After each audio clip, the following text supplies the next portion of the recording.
mode. So with this, the first lecture which I'll be talking about is on the LiDAR remote sensing and overview, where I'll be talking about I'll be mainly focusing on what is the basic principle of LiDAR, what are its benefits, what are the different LiDAR systems, the platforms, and in depth a little bit more about these technologies will be told to you in the subsequent lectures. So as the name itself says, LiDAR, it's an acronym for light detection and ranging, also more popularly known as laser altimetry. So it's a form of active remote sensing. Like another active remote sensing data is radar. Radar uses the microwave region of the electromagnetic radiation, whereas LiDAR uses the optical region of the electromagnetic radiation. Another difference is it's a non-imaging device. It does not produce images, but it produces points, gives you data and points, which points consist of precise information, the X, Y, Z about the target or the terrain, right? And this point data, which consists of the positional data X, Y, and Z, it is used to create a very high resolution elevation model of the topographic terrain, of the land surface feature, right? So it gives you a very high resolution graphic information. As I said, it's an active form. It provides its own source of energy.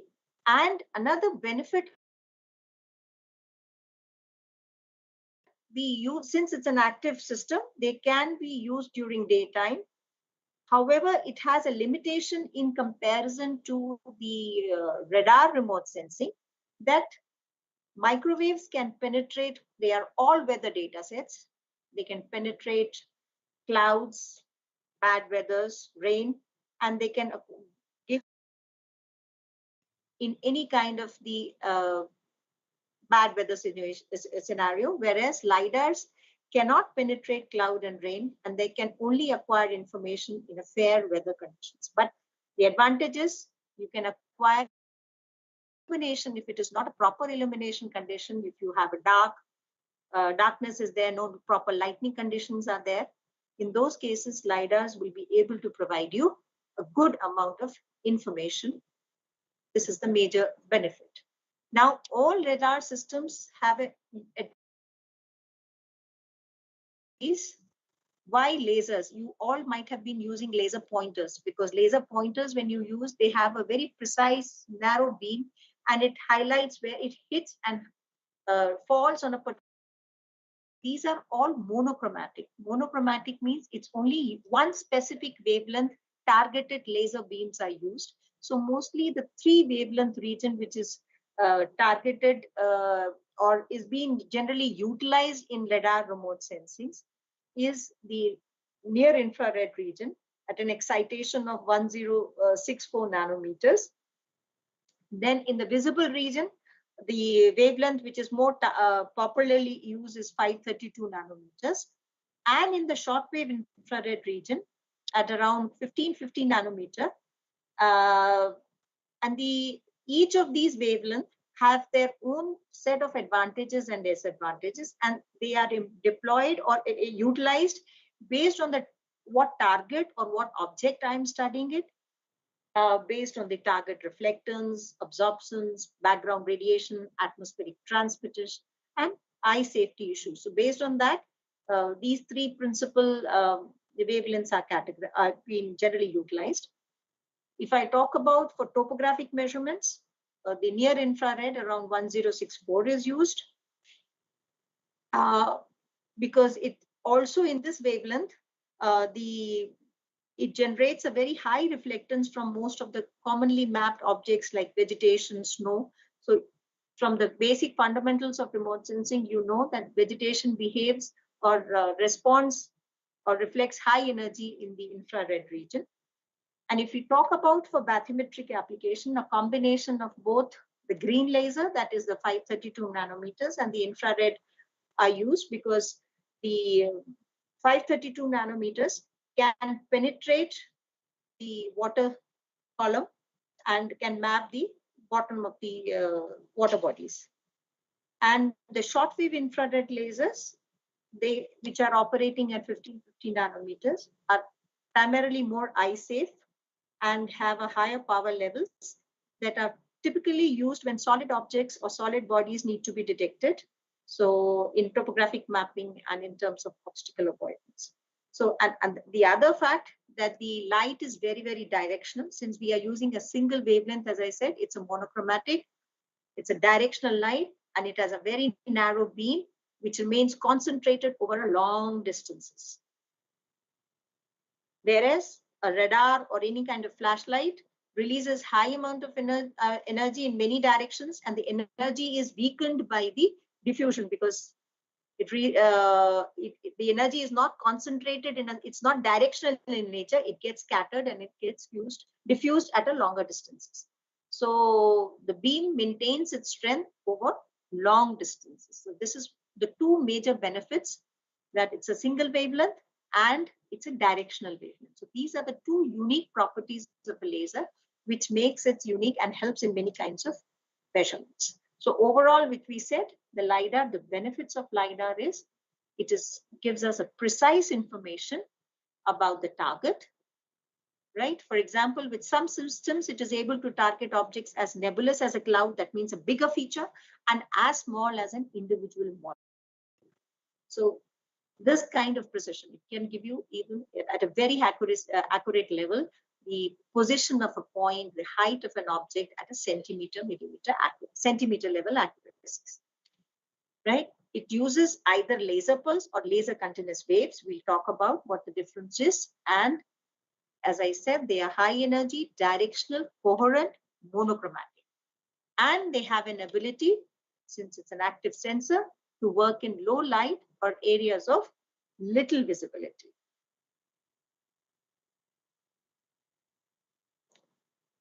So even we get the height information, if you are all aware about it, the height or the elevation information using photogrammetric techniques. But in comparison to photogrammetric, this has an advantage. So because photogrammetry takes hundreds of thousands of photographs and they synthesize together to retrieve the height information. And there it is more data intensive. Whereas in LiDAR, with lesser effort, you get a very accurate height information. And photogrammetric systems are dependent on good lighting conditions. They are inoperable in dark spaces like mines or dark skies, but LiDAR technology has no problem working in such environment since it operates with the infrared lasers and it's an active system.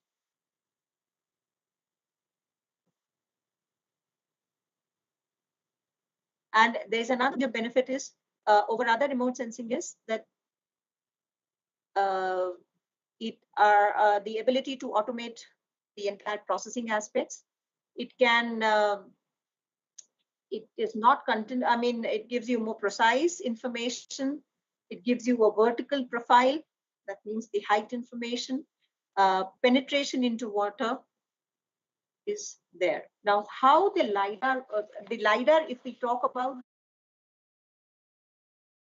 the LiDAR, before I tell you how LiDAR works, the LiDAR was first developed in 1960. In fact, if I say around 1930, the first attempt was made to measure the air density profile. It was not developed for the terrain features. It was basically developed for atmospheric studies. So in 30s, the first attempts were made to measure air density profiles in the upper atmosphere by determining the scattering intensity from the searchlight beams. And later on, LiDAR was developed in 1960s, when immediately after the invention of lasers, that is light amplification simulation, emission through radiation, which is there, and for the atmospheric research purposes. So initial experiments they involved were measuring the altitude of the cloud layers using pulse laser beams and detecting the reflected light by the LiDAR system mounted on the ground Since then, the LiDAR systems have been deployed on, basically they were ground instruments, then they were deployed on the aircrafts and space-bound aircrafts to measure the vertical profiles of the atmosphere like cloud, aerosol properties. So its first application then, basically if you say so, it was found to be in meteorology, where the National Center for Atmospheric Research used it to measure the clouds. Then later on, around 71, when they became aware about the accuracy and the usefulness of the LiDAR systems, around 71, during the Apollo 15 mission, the astronauts used the laser altimeter to map the surface of the moon. And in 1995, around the first commercial airborne LiDAR systems were developed. So basically, if you see so, the LiDARs were first developed for the atmospheric study. Moved on to the other. So how does the LiDAR work? As the name itself says, light detection and ranging. So LiDAR measures the two-way travel time of light from the sensor to the target. Right? The target can be anything, the Earth's surface, vegetation features, man-made structures like built-up areas. And the basic principle is the determination of the time of flight ranging principle. It employs the time of flight ranging principle. So what we see is the pulses which is being released from the sensor reaches the ground, and then it gets reflected back to the LiDAR system.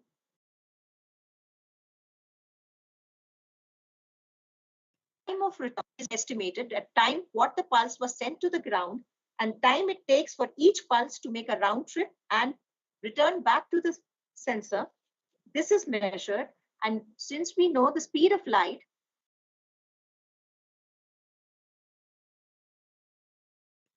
by the into the travel time divided by 2, because we are measuring the range.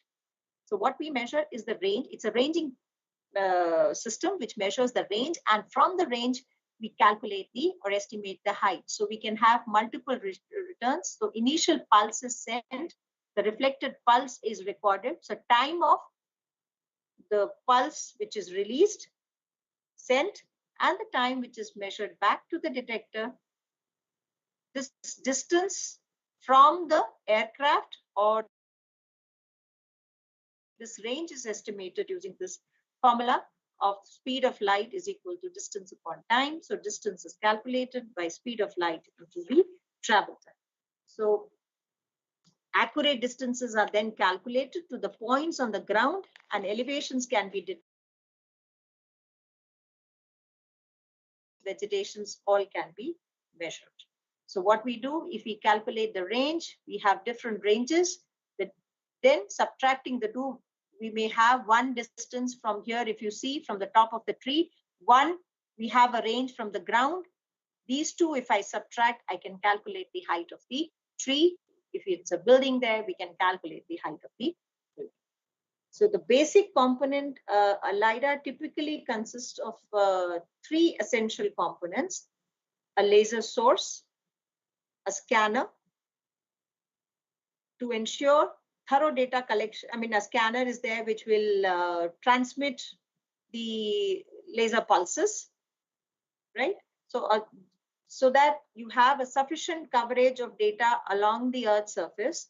A scanner often is a scanning, it consists of a scanning mechanism. The pulses are sent through a scanning mechanism, which is we'll talk about different scanning mechanism which is utilized, but let's say it's a rotating mirror or micro electromechanical system which directs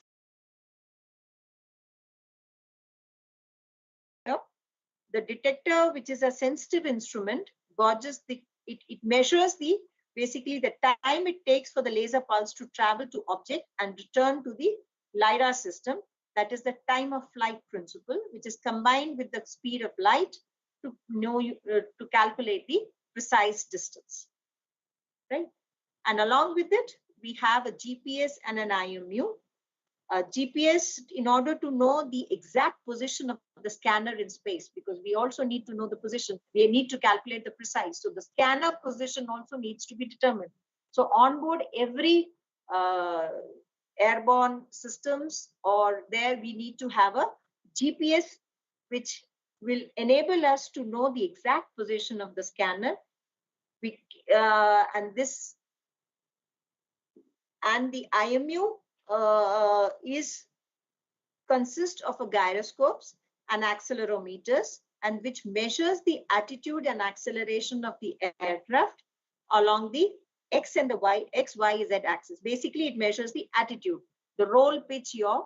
That is, there is any tilt in X, Y, Z of the aircraft, in the angular variation of the aircraft, to determine the precise position to locate, because the position of the aircraft consists of 6 parameters. One is the locational information, X, Y, Z, and the attitude. That if there is any angular shift, angular tilt in the position of the scanner or the aircraft, either. So IMU is the one which helps us to determine the attitude of the scanner position in order to calculate the precise position of the ground object. Along with this, also LiDARs have precise clocks, which is used to accurately timestamp the laser scanning, and I also record the time of receiving the laser pulses, right? So accurate clocks are mandatory here for producing accurate point clouds. So it's basically of the order of measurements is nanoseconds, that 1 billionth of a second corresponds to a 30 centimeter travel distance, right? So along with in aircrafts, or if you talk about in some of them, along with the basic instrumentation, the laser pulses, the additional sensors which can also be cameras, which can be still cameras, static cameras, which gives you still photography, or a video camera. So a combination of LiDAR, point cloud, which is a point information, clubbed with the image information, can help in better interpretation of the terrain features. So these are additional sensors are also mounted on the systems to enable better information extraction. You can have an infrared camera along with it, or any other sensors attached to it, which can become clubbed with the for a better information extraction.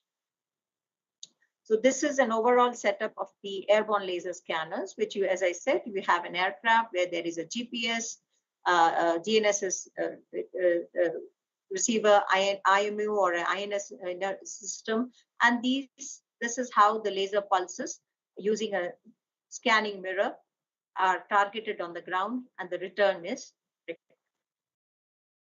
terminologies which are there associated with LiDAR technology. So I'm just giving you a brief introduction on that.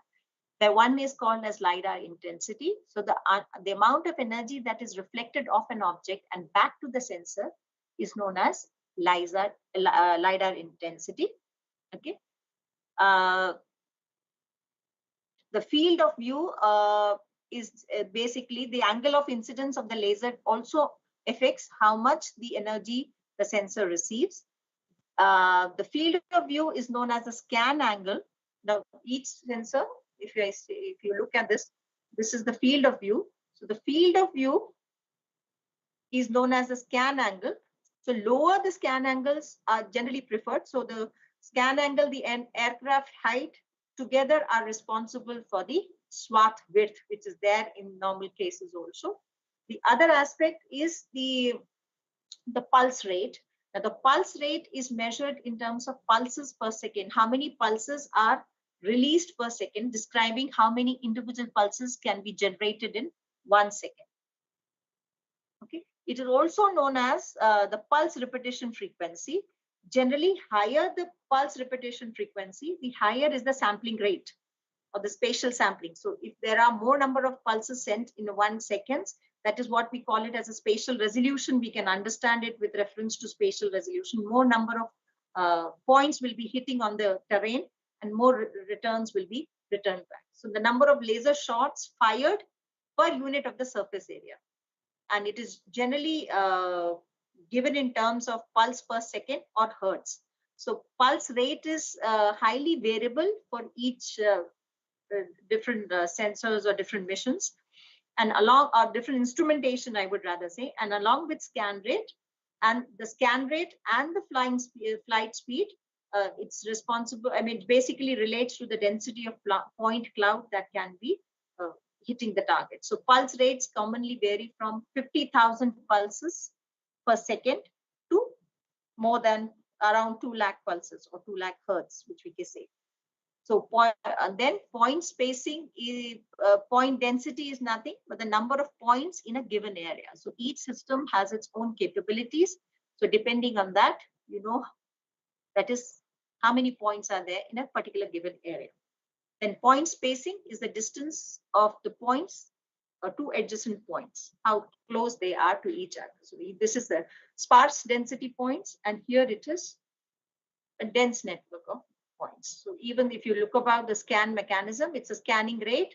So how this is the surface point spacing which is there, and scan line spacing, swath width, spot size, and all overlap, all can be defined to achieve a particular target. So what kind of objects you are looking for, what kind of features you are looking for, this needs to be chosen accordingly.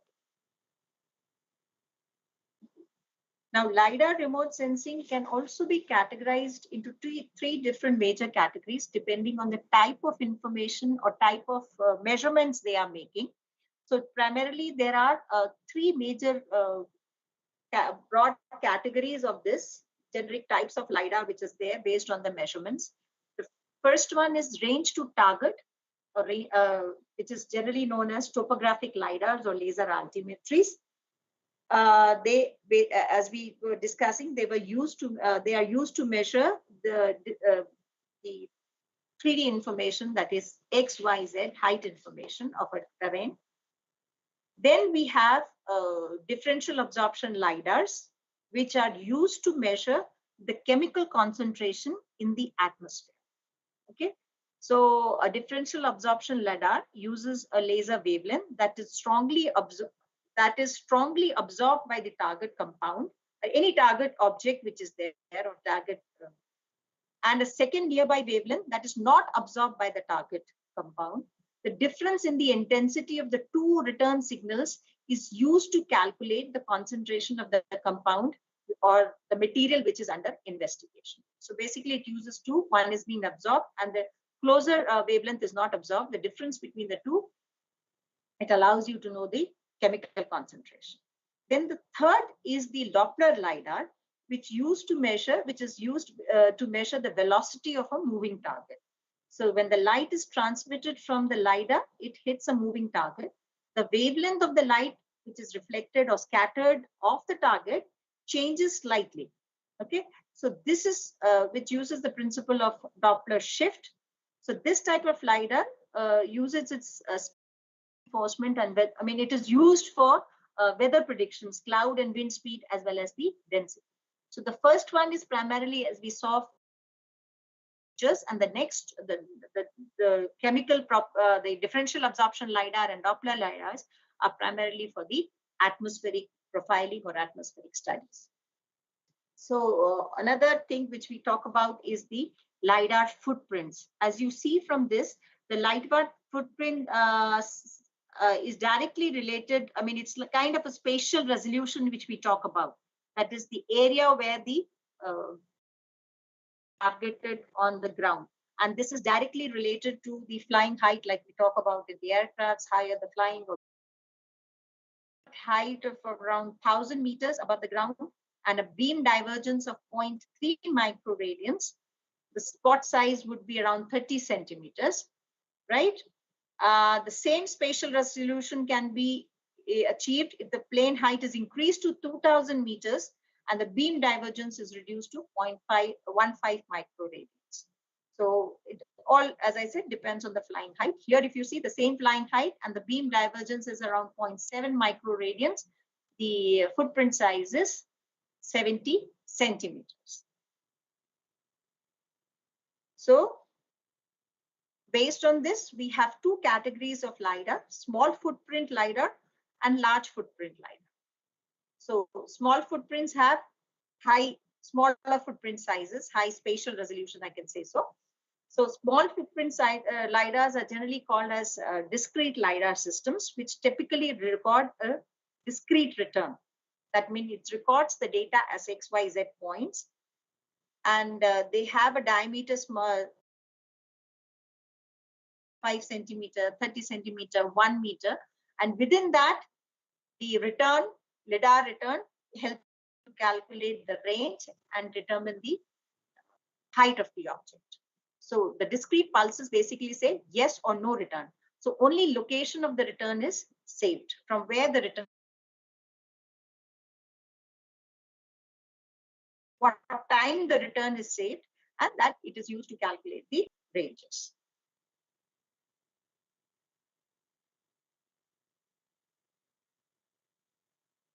Discrete LiDARs, we have systems where you have single return or multiple returns. So here, different returns you can have. If you have, like in a forested areas or in a terrain, it can reflect from the range of the LiDAR pulses are targeted to the ground. From here, you can have multiple returns or a single return. So multiple returns are generally useful, helps. Then you can understand to know the different structures of the canopies also, but it depends. So the first return from here, for example, here, the first and this is a plain area, the first and the last return is from the ground. Whereas if you see from the canopy, in this case, if it hits the canopy, the first return would be from the canopy and the last would be from the ground. So if it is ground, the first and the last both are from the ground. If there is a canopy, then the first return would come from the canopy and the last would be from the ground. So this is from different parts of the canopy, there'll be multiple returns.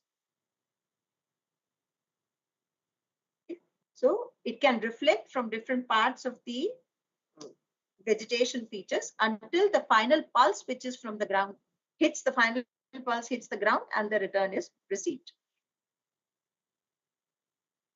So you will have 1, 2, 3, 4, 5 multiple returns. You will get it from the an object which is there. So this is a concept. The first return comes from the top of the canopy, the second from the side of the canopy, third also, and the last return is generally from the ground surface.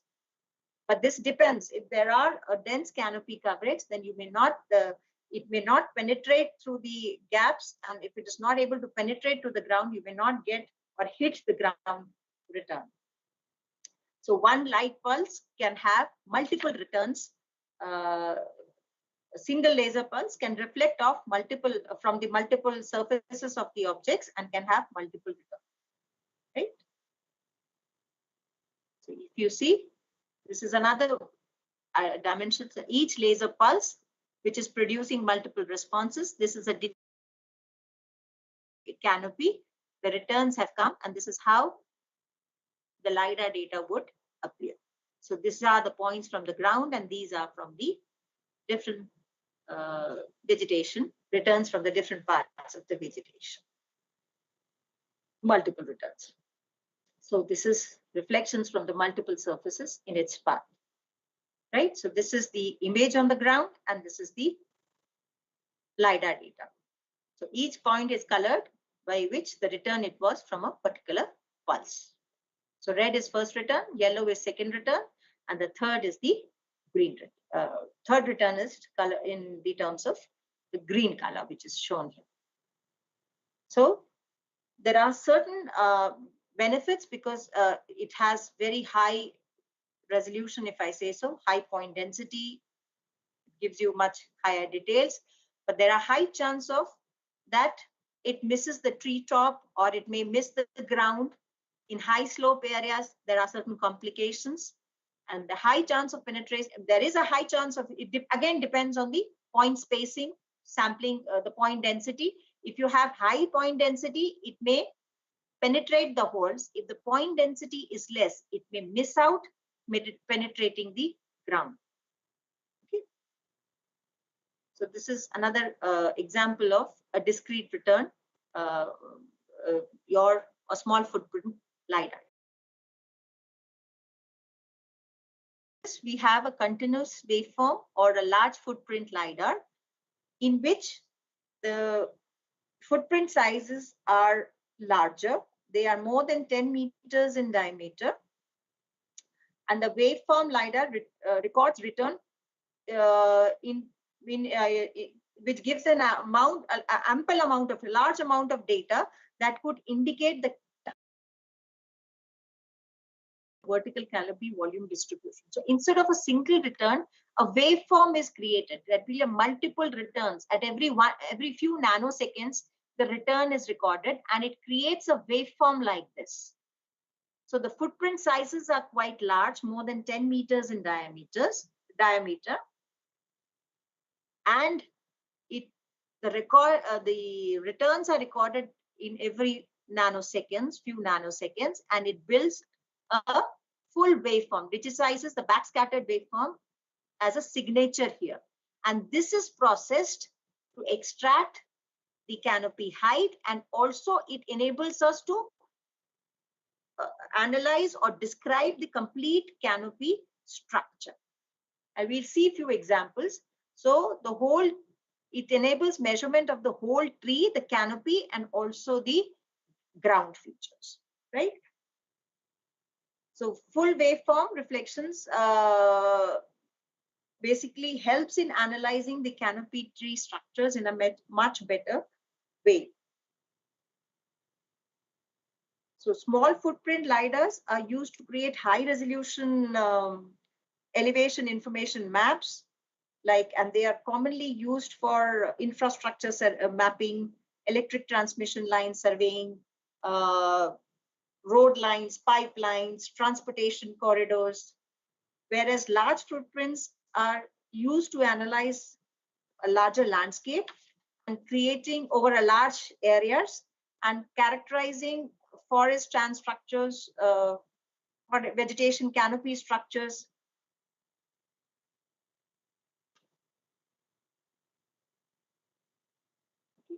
So this is the basic difference. So discrete, as we say, complete waveform records the complete range of the energy pulses reflected by the surfaces in the vertical direction. The vegetation information, complete vegetation information, including the structure, canopy structure. And generally waveform LiDARs are used from spaceborne systems, whereas discretes, they are provide you precise, dense, you can say high resolution information of the order of 1 meter by 1 meter or even higher than that, right? And most commercial LiDARs or ground-based LiDARs are discrete return LiDARs. So this is one example which I can say. The single return, you have one value in return. First and the last, you have 2 peaks. Multiple returns, you can have 1 to 5 or as many. And the full waveform gives you a kind of a analyze in terms of, if I say analogous to optical remote sensing, panchromatic data, multispectral data, and hyperspectral data, where you have a continuous observations across the regions, and you have more detailed information from where you can analyze and extract in depth. So the common applications, as I said, for small footprint LiDAR is ground surface elevation extraction, where you want high density, high resolution ones, right? And both of them give you the surface elevation, canopy top elevation, ground surface elevation. The difference is this gives you very high resolution, and here we have the ranges, the spatial resolutions are 410, and the sampling distances are also 1 centimeter. The distribution, the spatial resolution, if you talk, the density is sparse in the large footprint LiDARs, and the densities are very high in small footprint LiDARs. Now, LiDAR systems are also categorized based on the number of other parameters. One is kind of the laser beams which have been used, the kind of wavelength they are being used. So we have topographic LiDARs and the bathymetric LiDARs. Topographic LiDARs are the most commonly, as I said, being used, which, as we talked about earlier, they use the near infrared laser to map the land, trees, buildings, whereas bathymetric LiDARs is designed for water penetration, collecting elevation and water depth data simultaneously. So they employ two wavelength infrared light, which is reflected back from the surface of the water, and the green lasers, which travel through the water column and gives you the information or the combination of infrared and green, because the energy from the bottom is reflected by the green laser and from the top by the infrared. It enables you to then estimate the depth of the water column.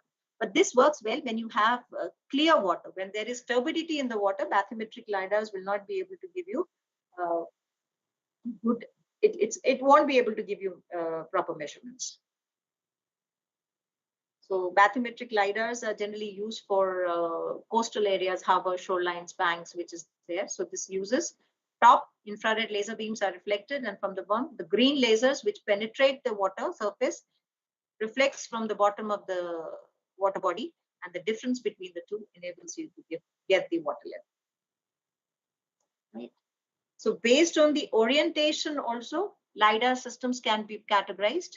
That is the orientation of how the laser and the sensor is positioned in relation to the object which you are observing.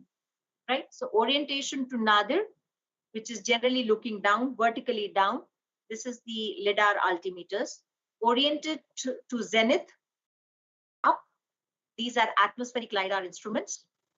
And then oriented laterally, these are like what we have laser terrestrial scanners or maybe self-driving cars using LiDAR sensors that are oriented laterally. So based on the orientation also, we have different LiDAR systems, and their applications are also varying according to their according to this. Now, the LiDAR platforms are basically divided into three major categories.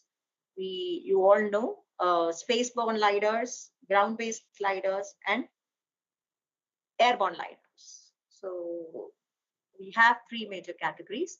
Now, within this category, if you see the space-based LiDARs, which are platform fixed sensors, are IMU, GNSS, and the laser scanners, whereas airborne also, it's a platform. Or nowadays, drones are also there, which has an IMU, GNSS, digital camera, and a laser scanner. Within the ground-based LiDARs, we have a static and a mobile laser scanners. So we'll be talking about them. So as we say, the different LiDAR platforms, these are the basic characteristics. If you talk about in terms of altitude, footprint, and the vertical accuracies, the spaceborne LiDARs, they are at an altitude of 600 kilometers with a footprint size of 60 or more, with a vertical accuracy 15 centimeters to 10 meters, depending on the terrain. Whereas high altitude, these laser scanners, they are at an altitude of 10 kilometers, 15-meter footprint size, and an accuracy of 15 to 100 centimeters in a bare ground or a vegetation surfaces. Airborne laser scanner at an altitude of 1 kilometers with 25-centimeter footprint size and a vertical accuracy of 20 centimeters. The ground-based or the terrestrial laser scanners at 1 meter or on the ground itself, 1 to 10 centimeters, footprint sizes, and the accuracy also varies in the same range. So it depends, which is few meters to 2 kilometers or more, the ranges which is there. So if we talk about first of the ground-based LiDAR, the LiDARs, and even ground-based LiDARs nowadays, besides this terrestrial laser scanners, they are also ground-based LiDARs like Aeronet and Aeronet is there, which have been employed for atmospheric studies. So Aeronet across the globe, and it also makes, based on ground, makes the atmospheric measurements, and space-based observations can be validated using these or calibrated using these measurements. So ground-based LiDARs or terrestrial LiDARs, which creates a high accurate measurements about the objects like buildings, rocks, formations, archaeological structures. So these terrestrial LiDAR scanners can be used to collect more localized short-range data, making it mapping with collecting data where high precision is required. So LiDAR, these terrestrial LiDAR scanners, they are of two major class, static LiDARs and mobile LiDARs. Static LiDARs, it says, as the name itself says, are deployed at a fixed position, typically mounted on a tripod or a stationary device. These portable laser scanners, I mean, they can be carried out. Ranging and imaging systems are employed for, basically they are for infrastructure mapping, which creates a detailed 3D models of urban exteriors, archaeological investigations, mining operations. These are a few examples where they can be utilized. Mobile LiDAR systems are there, as you can see, are mounted on a vehicle. And vehicle can be anything, including vehicle, trains, boats. And these LiDAR systems, again, are used for infrastructure analysis, overhead wire detections, transportation engineering. Right. So if you talk about the ranges in the laser scanners, basically the laser scanners also have two major ranges, which is near range and far range. So these are very dynamic ranges. It has a visibility about 1500 meters. That means up to a target can be detected at a distance from 1500 meters. The level of accuracy you can get is around 7 mm to 100 meters. Points per second is 2500. So then it is around 300 meters. This is basically for urban features, urban built-up areas, archaeological features with a range accuracy of 4 to 6 millimeters at 50-meter range. Level of accuracy, 50,000 points per second. So you can see the shorter the range, the point density is more and more, and the quality, or you can say the resolution is very, very high. And still a very short range is 70 meters, 120, 100,000, 1200,000 points per second. So this is the pulse rate which is there. So how in the terrestrial laser scanner, there are two basic principles. So it depends on the far range and the short range. The far range generally uses the time of flight method of making measurements, and the short range uses the phase shift. So distance is calculated using the phase shift. So the time of flight method is similar to what we were talking about, sending a laser pulse of light and then measuring the amount of time it takes to travel back. And the speed of light is used to determine the ranges or the distances. Whereas the phase shift scanners work by sending out a continuous laser beam with a modulated signal embedded in the laser. So the laser compares the phase of the signal at the source with the phase of the laser light once it has traveled to the object and reflected back. So it's a change in the phase. So the change of phase of the laser light is measured, and this allows the scanner to calculate the distances. So in comparison to the time of flight scanners, these phase shift scanners have a lower operational range. That means they are short range laser scanners. And they can capture more points per second with a very, very high precision.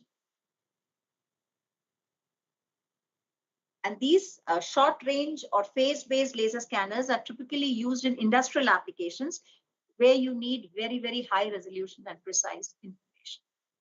Then these are few laser scanners from different companies which are available in the market. You can go for it.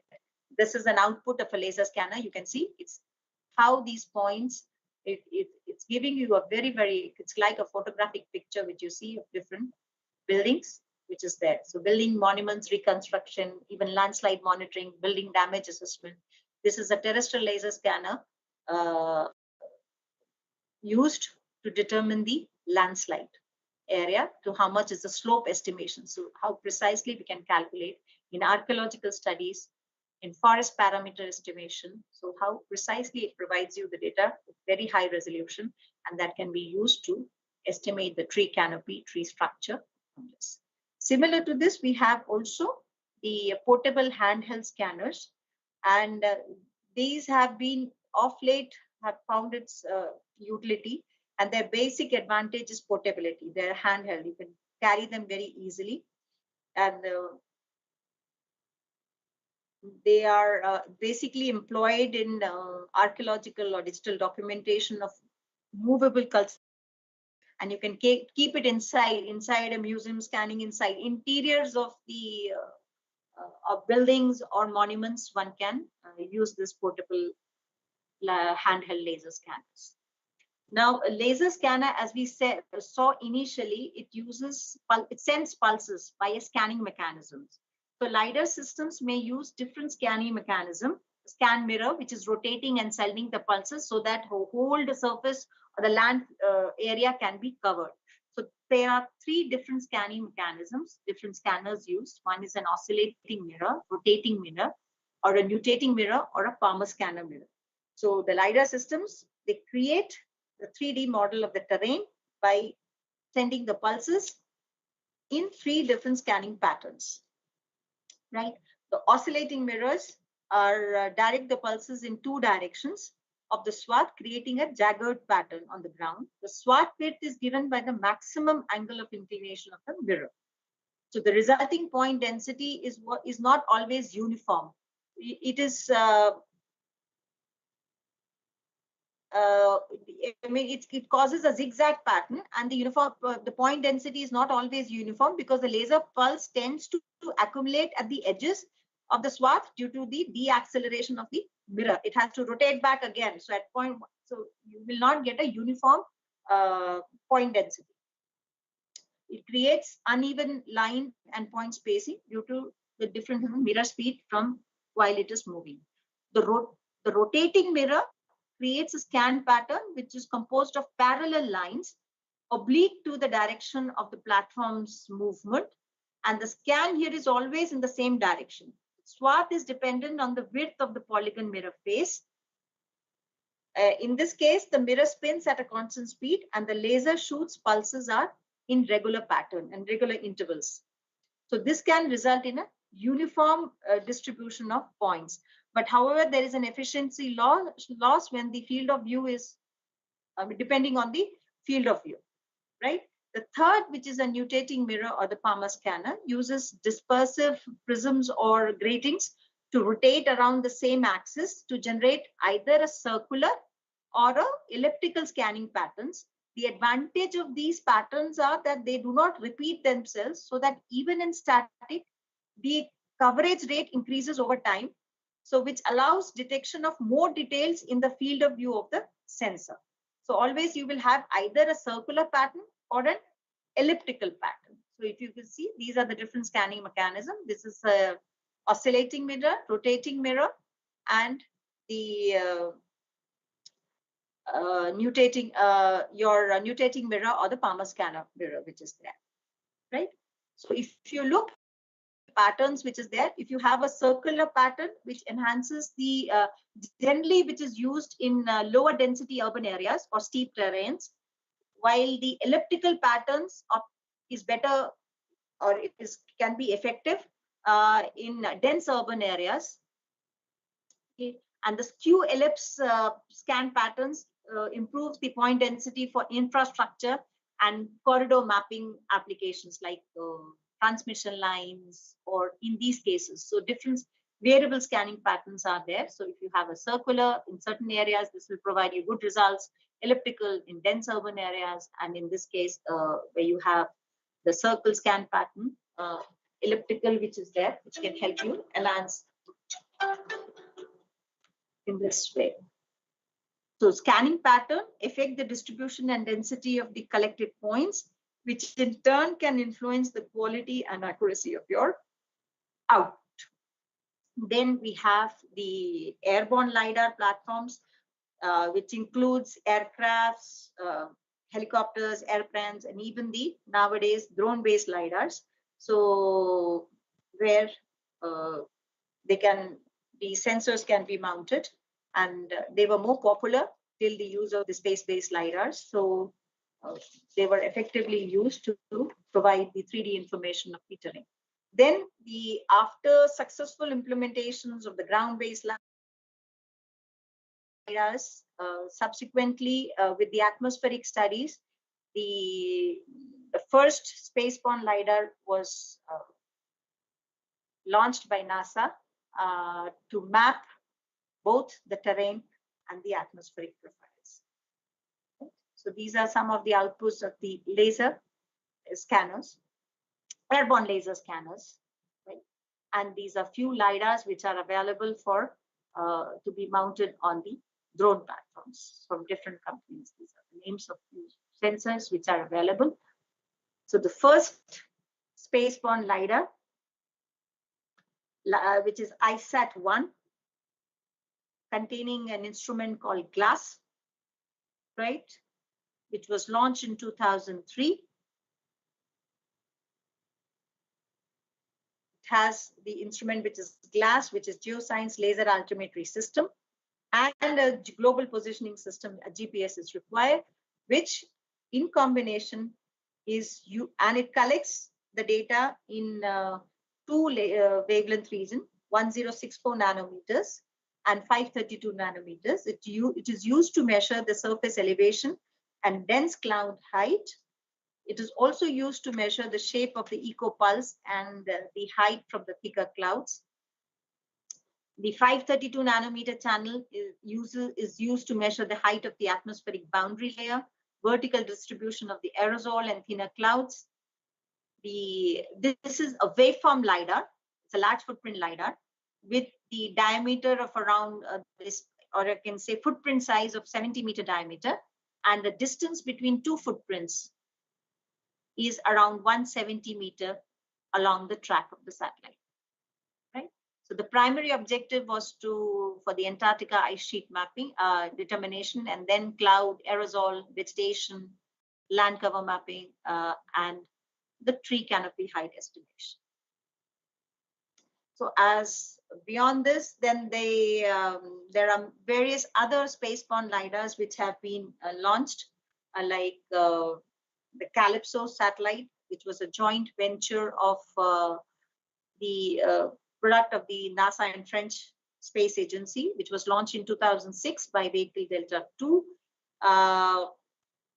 It has three sensors: Calliope, which is cloud aerosol LiDAR with orthogonal polarization, infrared imaging infrared imager, and the wide field camera. The Calliope measures it measures aerosol and cloud measurements from space. It has the wavelength 1064 nanometers and 2 channels for 532 nanometers. So it provided the vertical distribution of aerosols and clouds and the classification of various aerosol subtypes. Then also another satellite, which is recently, a few years back, launched in 2019, is Global Ecosystem Dynamics Investigation, which is a LiDAR sensor installed on the International Space Station. And it produces a high-resolution laser ranging observations and the 3D structure of the Earth's surface. Similarly, there is Atmospheric Dynamics Mission ADM-ELIOS, which was launched in 2018 to provide the wind profile measurements. It's a project for the Global Climate Observation System, which carries the first wind LiDAR instruments in space, called as Aladdin. That is atmospheric laser Doppler instrument, which operates at the frequency of wavelength of 355 nanometers. Then subsequently in 2018, also NASA was launched, which was a successor of ISAT-1.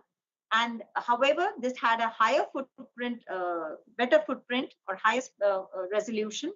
And the footprint size here was around 15 centimeter, very small footprint, and a multi-beam system with the ability to resolve the rougher terrains. And it carried a sensor called Atlas, which is Advanced Topographic Laser Altimeter System, and a global positioning system payload. Right. So these are the different sensors. Satellites, which I said, a number of them from across the Chinese also have the laser altimeters. And lasers also were launched for planetary missions to map the Mars surface, lunar topography.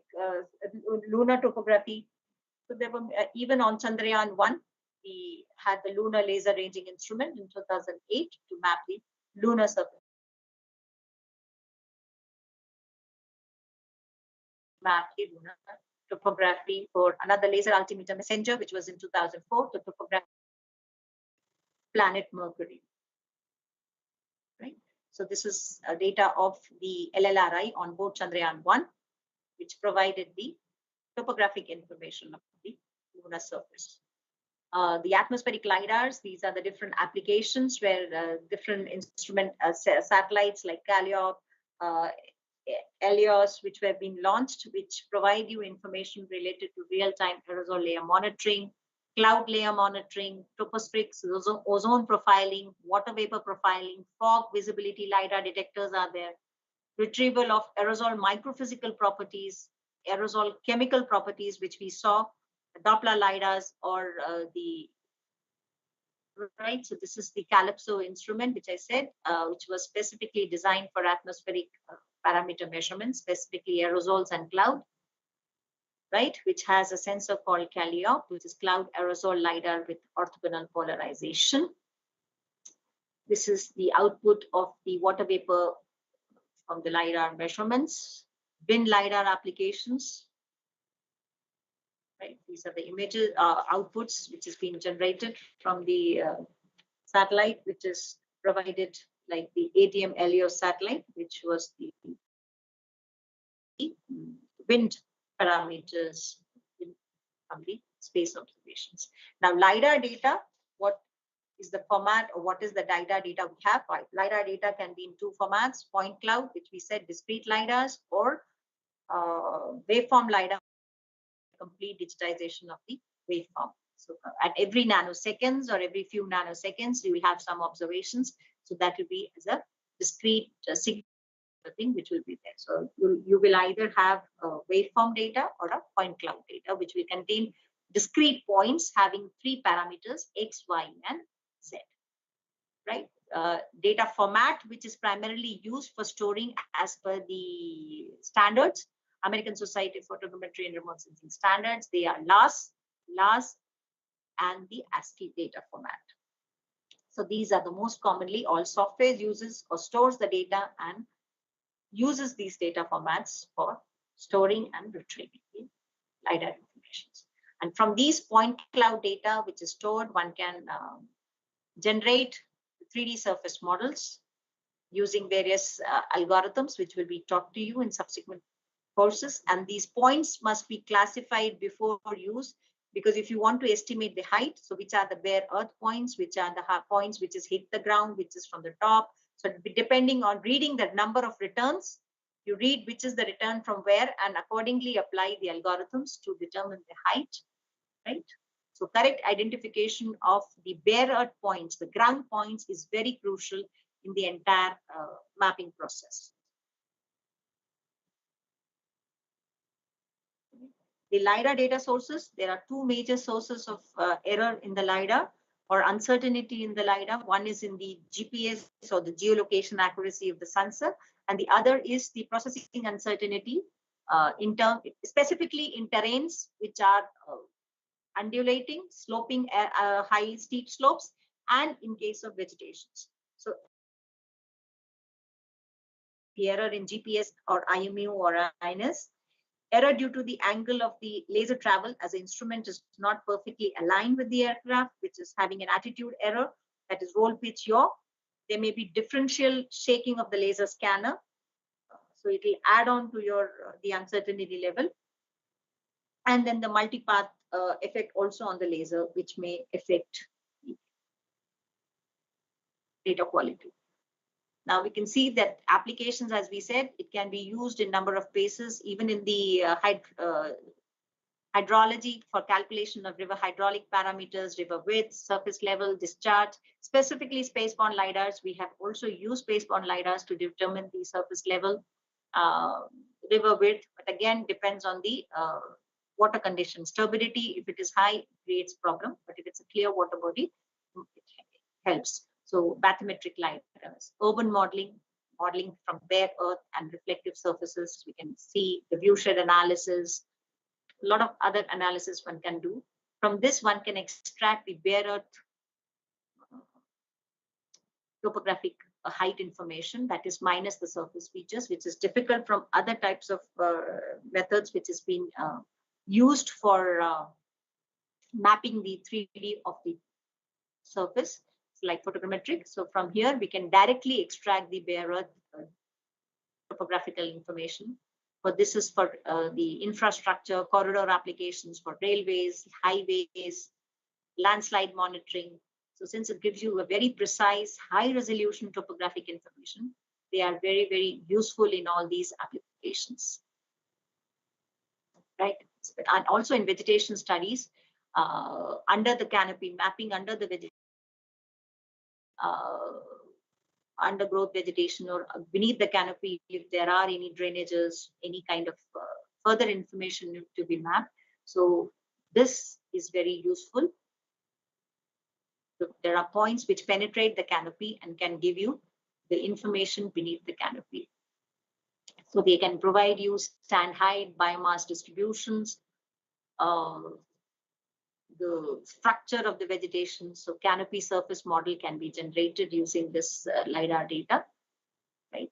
It can be used specifically, has a very high applications in the transmission line mapping, cellular network planning. It's not possible with other conventional topographic, other conventional methods to map these transmission lines. So LiDAR pulses gets reflected highly from the wires of the transmission line. Multiple return produces data from different layers of the wires, and it can be able to capture both natural and artificial objects under, in and around the transmission lines. So this is very, very useful in these cases. So this is one example which we have used the space-borne LiDAR data to extract the ground heights, and we compared the height of the ground with the height measured for using the differential GPS receiver, and we found the estimation was very, very precise. So if you can see, the error is in the centimeter level. It was as close as the ground measured heights. Even as I said, this is a waveform LiDAR. For using the space, we could this space-borne LiDAR ISET1 data, we could map the height of the tree, and this is the mango orchard. We could also map the structure of the canopy. Even the building heights could be measured from multiple returns. The building heights were measured and compared to the ground, which was highly precise. There's a highly, you can say, maximum mean height, free canopy height. Also, if you see, it's high, quite in conjunction with the ground measured heights. And also we can, since it's a large footprint LiDAR, we could also map the land use, land cover information within the footprint area. How much is the canopy area and how much is the ground area? So this kind of a classification could also be done. This is an example of the use of TLS and the photogrammetric, close range photogrammetric images, photographs to simulate a landslide. If landslide triggers, how much, what will be the velocity of debris flow and what will be the area which will be impacted. So using the high precise information collected precisely. So, and using the modeling, one can calculate if the landslide is triggered, the debris will flow at what rate, and which will be the area which will, till where it will reach, and what are the areas which will be impacted. And this is another example of the assessment of damage using the terrestrial laser scanner and photogrammetric observations to estimate the areas where the damages will, which are the houses which will be impacted if the debris flows from 0 to in a time frame of 50 seconds. So this is the integrate both satellite stereo method and the LiDAR points together to improve the satellite observed, photogrammetrically observed or estimated digital elevation or digital surface model. So one can create or integrate both these data sets to improvise on the terrain information. So if you have a coarse LiDAR points, which is not very high, combination of the photogrammetric approaches and the LiDAR approaches can be combined to improve, get a very high resolution the elevation information. And using that, one can also extract the height of the building as well as the, right? One can fuse LiDAR and multispectral imagery for automatically classification of features. So this is also there. LiDAR gives you precise height information, and multispectral gives you the spectral signature, spectral features. And many times the spectral features are enabled to classify features. A combination of the two enables better extraction of information.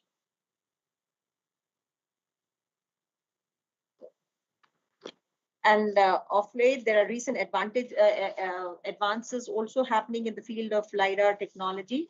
It is evolving with time. There are the concepts of multi-wavelength and hyperspectral LiDARs are also coming up. So multi-imaging, hyperspectral imaging, multi-wavelength LiDARs, which are also helps in providing information about aerosol composition, and allows for differentiation between different types of aerosol types. High spectral resolution LiDARs can robustly obtain the extinction profiles by separating the molecular and elastic backscattering signals. There's also laser-induced fluorescence and measurement of changes in the laser coherence and polarization, which can provide more information about the surfaces that the laser light interacts with. So these are also there, which are still in the evolving stage. It's not neither many systems are available, but it is in the advancement. I mean, it's an upcoming technology which is there. So this is what is the benefit of the multi-wavelength LiDAR. You can have different in different wavelength, and that can be used to analyze or understand an object in a much more detailed way. It's also, we have this is another hyperspectral LiDAR on extraterrestrial surfaces for discovery of tiny organic ions over the suspected sites. So this is also which is being experimented. Similarly, the another concept which is there, which is also being used, is the flash LiDARs, which is an advanced technology that utilizes laser pulse in a rapid sweeping fashion, very rapidly. It's not a scanning mechanism. It's like a photograph. At a click, you have the laser pulse to create a high resolution 3D maps of the surroundings. So unlike traditional LiDAR systems that rely on the scanning mechanism, it captures the entire scene simultaneously, real-time and comprehensive spatial information. And this innovative, this method, enhances the speed and efficiency of mapping. This flash LiDAR is well-suited application for autonomous vehicles, autonomous driving vehicles, robotics, and environmental monitoring. Even for landing of the robots or the landers on the extraterrestrial surfaces, if you have, they have a flash LiDAR which can instantly gauge how the surface is, and accordingly it will program itself while landing it. So flash LiDARs, they provide real-time object identification and tracking. So it gives you 4 dimensions, X, Y, Z, and tracking capability of fast-moving objects. So it's basically for vehicle movements also. So it's at an instant, it gives you, like, this is laser scanning. The normal laser scanners, they scan and collect their returns. The pulses are fired through a scanning mechanism. Whereas in flash LiDAR, at one instant, it gives you the entire images. It's like a photograph. At one instant, it gives you the complete detail. So landing of robots, probes in extraterrestrial mission, this is being utilized, the flash LiDARs, right? And these are also are utilized there for the self-driving cars. The information around it, and the cars can navigate accordingly, right?